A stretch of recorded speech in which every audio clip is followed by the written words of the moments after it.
Hello lovely souls, कैसे हैं आप लोग। हम इस जर्नी में बहुत सारे कुछ ऐसे ऐसे टर्म्स, हमें नई नई बातें पता चलती, जैसे नार्सिसिस्टिक डीएम होता है। तो क्या नार्सिसिस्टिक डीएफ भी होती है? तो हाँ, नार्सिसिस्टिक डीएफ भी होती है। ये नार्सिसिस्टिक डीएफ की क्वालिटीज़ क्या होती है, क्या बात होती है उनमें जो उसे नार्सिसिस्टिक बनाती है? सबसे पहले उनमें ये बात होती है कि वो ना एनर्जी सक करती है दूसरों की।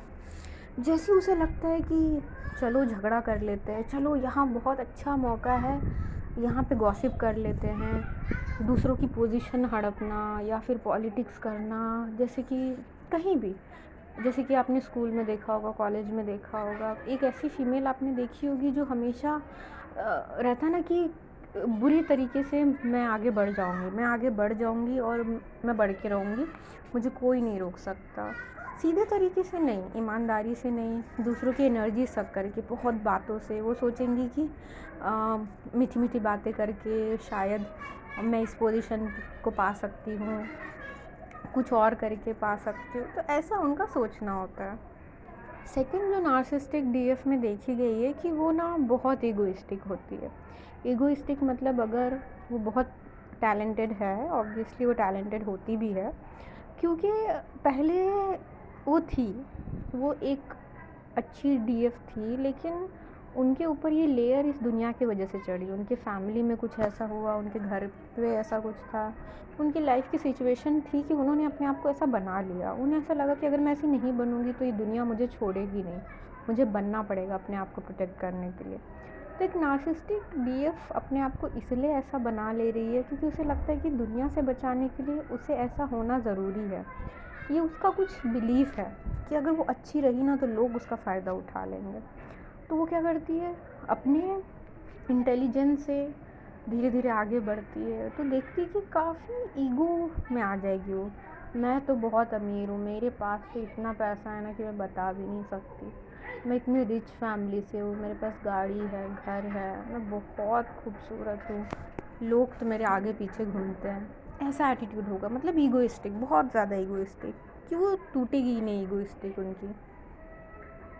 उनका ईगो तोड़ना बहुत मुश्किल होता है। ऐसी डीएफ जब इनकी नार्सिसिस्टिक खुद के कैरेक्टर जैसे मुलाकात होती है तो उनको वैसे ही लोग पसंद आते हैं। धीरे धीरे अगर इन्हें कोई डिवाइन बंदा मिल जाता है तो वो सोचती है कि इतना ये तो एकदम ढीला ढाला है, ये तो बिल्कुल सीधा साधा भोलू सा है, ऐसा समझेगी। तो ऐसे ईगोइस्टिक होती है। थर्ड होती है कि वो ओवर सेक्शुअल होती है। हर चीज़ में उन्हें हर वक्त दिमाग में सिर्फ सेक्स की बातें घूमती रहती है, सिर्फ इंटीमेसी की बातें घूमती रहेगी। किसी को भी देखती रहेगी तो उन्हें लगता, उनके दिमाग में सिर्फ सेक्स की बातें चलती रहेगी कि कब मैं क्लोज जाऊँ, कब क्या करूँ, और अपना काम करके चली जाओ। बहुत ओवर सेक्शुअल होती है हर टाइम। जैसे कि अगर पढ़ाई कर रही है तो उस टाइम भी उनके दिमाग में वही चल रहा है। अब ऐसा इसलिए हो रहा है क्योंकि उनका वो जो सेक्रल चक्र है वो ब्लॉक है। जब वो सेक्रल चक्र अपना, सेक्रल चक्र पे समझ लीजिए अगर आप में भी ये है तो इसमें कोई बुरा मानने वाली बात नहीं है। आप अपने हर एनर्जी ब्लॉक को क्लियर कीजिए, अपने ऑरिक फील्ड को क्लियर कीजिए और अपने चक्रास को क्लियर कीजिए। तो इससे क्या होगा, ये तीनों चीज़ें जब क्लियर होगी ना तो सब कुछ क्लियर हो जाएगा और जर्नी अपने आप पूरी होती है। तो वो हमेशा सोचेंगी कि मुझे सेक्स करना है, मुझे इस बंदे के साथ करना है, मुझे उसके साथ करना है, मुझे इस इंटीमेसी चाहिए। तो उनके दिमाग में यही चलते रहता है। वो नहीं चाहती लेकिन फिर भी वही चलते रहता है। फिर वो सोचते सोचते उन्हें ना मज़ा आने लगता है ये सब बात के बारे में सोचने से, इंजॉय करने लगती है। फिर धीरे धीरे इसमें फंसती चली जाती है, फिर निकलना मुश्किल हो जाता है और धीरे धीरे उनका दिमाग उनको पता नहीं कहाँ ले जाके छोड़ देता है। तो ये थी थर्ड वाली जो नार्सिसिस्टिक डीएफ में क्वालिटी होती है। नेक्स्ट क्वालिटी होती है कि उनमें ना बहुत बहुत ज़्यादा ब्लेमिंग एनर्जी होती है। जैसे कि ये हम सब में होती है, हम सब डिस्टॉर्टेड थे तो हम सब में थी, लेकिन अगर कुछ चीज़ें मिलती है तो आप नार्सिसिस्टिक डीएफ हो। तो जैसे कि क्या ब्लेमिंग एटीट्यूड था आपका, आप हर चीज़ के लिए ब्लेम करती थी, मैं क्या कर सकती हूँ, मुझे तो अपॉर्चुनिटी ही नहीं मिली इसलिए मुझे अच्छी जॉब नहीं मिली, मैं क्या कर सकती हूँ, मुझे तो मेरे पेरेंट्स ही ऐसे थे तो मुझे अच्छा माहौल ही नहीं मिला कि मैं पढ़ सकूँ, मैं क्या कर सकती हूँ। यानी इस तरीके से आप देखोगे कि ऐसे ऐसे बात करने का रहेगा कि ब्लेम करना, ये सब तुम्हारी वजह से हुआ, तुमने मुझे धोखा दिया है, तुमने ऐसा। और जो एक समझदार डीएफ होती है वो जानती है कि मेरी बेवकूफ़ी की वजह से सामने वाले इंसान ने मुझे बेवकूफ़ बनाया, मैं बेवकूफ़ थी इसलिए उसने मुझे बनाया, वो रिस्पॉन्सिबल बाद में है, पहले मैं हूँ रिस्पॉन्सिबल। तो ऐसी कुछ बातें होती हैं। हर चीज़ के लिए ब्लेम करना, हर चीज़ के लिए पैसा नहीं है, भगवान आपने ही मेरे साथ ऐसा किया, आप हमेशा मेरे साथ ऐसा करते हो, भगवान को ब्लेम करना, पूरे यूनिवर्स को ब्लेम करना, अपनी किस्मत को कोसना, मतलब हर तरीके से ब्लेमिंग एनर्जी। आप भी चेक कीजिए कि कहीं आप नार्सिसिस्टिक डीएफ तो नहीं है, आपके अंदर ये सब कुछ है, बिल्कुल ईमानदारी से चेक कीजिए। डिस्टॉर्शन है, धीरे धीरे अगर आप काम करेंगे तो हट जाएगा, क्योंकि ये सारी एनर्जी ऐसी है जो हमारे पास समझ लीजिए भगवान ने दिया है कि इसको इतना दुनिया में जाने के बाद इतना इसको अपॉर्चुनिटी मिलेगी, इतना इसको पैसा मिलेगा, इतनी खुशी मिलेगी, लेकिन हम क्या कर रहे हैं, वो दरवाजे तक नहीं जा रहे।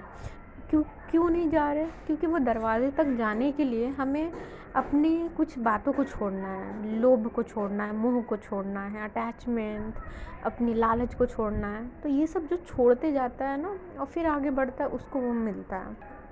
तो अगर आप भी नार्सिसिस्टिक है, अपने आगे किसी की बात नहीं सुनती, किसी की बात सुनती ही नहीं है, आप किसी पे ज़रा भी आपके अंदर दया भावना नहीं है, आप एकदम बहुत अपनी, यानी कि ये भी देखा है, मेरे कुछ क्लाइंट्स थे ऐसे जिन्होंने मुझे अपने बारे में बताया, तो वो ऐसे हैं कि कुछ उनके साथ ऐसी घटना घटी जिसके वजह से वो लोग एकदम बहुत अपने लाइफ को एंजॉय करना बंद कर दिया। लेकिन वो अपने खाली टाइम में एंजॉय करते हैं, लेकिन दूसरों के सामने, जैसे अपने बेटे के सामने एंजॉय नहीं करेंगे। तो ये बात आपको दिखेगी एक नार्सिसिस्टिक डीएफ में कि वो दूसरों को खुश नहीं देख सकते, दूसरों की खुशी से उनका खून ऐसा जो खौलता है कि क्यों खुश है ये, क्यों इनके पास इतना पैसा है, क्यों इनके पास इतना सब कुछ है, मेरे से ज़्यादा क्यों है, मेरे पास होना चाहिए। तो इस तरीके की बहुत बुरी वाली जलन की भावना होती है। आप मेरा एंसेस्ट्रल हीलिंग का वीडियो देखिए, एनर्जेटिक ब्लॉक्स का देखिए, उस पे जो सेंटेंस बोले गए हैं आप उसको दिन भर में 1 से 2 बार बोलेंगे तो धीरे धीरे आपकी हीलिंग होगी, ब्लॉकेजेस हटेंगे। क्योंकि आफ्टर ऑल ये जर्नी जो होती है ना, जो हम बोलते हैं कि जर्नी पूरी करनी है, इस जर्नी में पूरा जो करना होता है वो सिर्फ होती है हमारे जो सेल में फंसे हुए ब्लॉक है उसको हटाना, हमारे एंसेस्ट्रल के ब्लॉक को हटाना, क्योंकि एंसेस्ट्रल के ब्लॉक हमारे सेल में ही जाके फंस जाते हैं, जो कितनी पीढ़ियों से आ रहे हैं। फिर हमारे एनर्जी में जो ब्लॉक फंसे हुए हैं, वो हमारे चक्रास जो है उसमें जो ब्लॉक फंसे हुए, हमारे ऑरिक फील्ड में जो है, तो ये सब कुछ जब हटेगा ना तो हम एकदम एक प्योर आत्मा बन जाएंगे। और प्योर आत्मा के पास एक प्योर आत्मा ही रह सकती है और उसे अट्रैक्ट कर सकती है।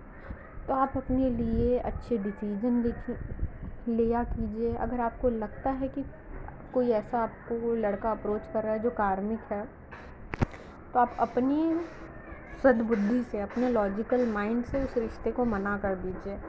अपनी लाइफ के डिसीजन खुद लीजिए, आपके साथ कुछ बुरा नहीं हो सकता, भगवान जी हमेशा आपके साथ रहते हैं, आपको भरोसा करना है। कुछ बुरा है तो उसमें भी अच्छा है, लेकिन जब आपके पास मौका है चुनने का तो अच्छा चुनिए।